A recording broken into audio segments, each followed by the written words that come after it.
பாருங்க என் மருமக சொறி குளத்துல கட்டி கொடுத்து இன்னைக்கு இதோட 1 மாசம் ஆகுது. 1 மாசத்துக்கு அப்புறம் என் நாத்தனாரு விருந்து கலைச்சிருக்கு. நாங்க விருந்து கலைக்கணும்.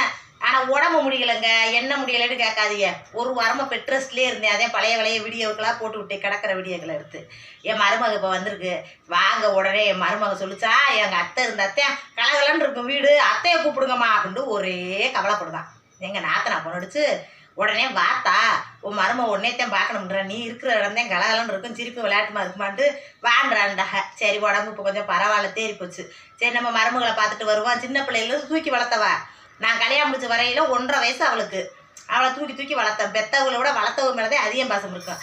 அதே மாதிரி என் மருமகளுக்கு அதிக பாசம். விருந்துக்கு வந்திருக்காங்களாம். நாங்கள் அடுத்த வாரம் அழைக்கிற விருந்துக்கு. இப்போ போய் அங்கே போய் விருந்தை போய் செலிப்ரேஷன் பண்ணிவிட்டு மருமகள்கிட்ட சேர்த்த பேசி விளையாடிட்டு மாப்பிள்ளைகிட்ட கொஞ்சம் விளையாடிட்டு அப்படியே வர்றா.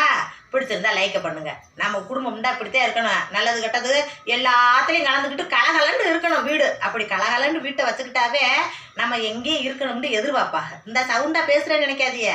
இந்த சவுண்டா பேசுனாத்தே கலகலப்பு கிடைக்கும். என்ன நான் சொல்கிறது? லைக் பண்ணுங்கள்.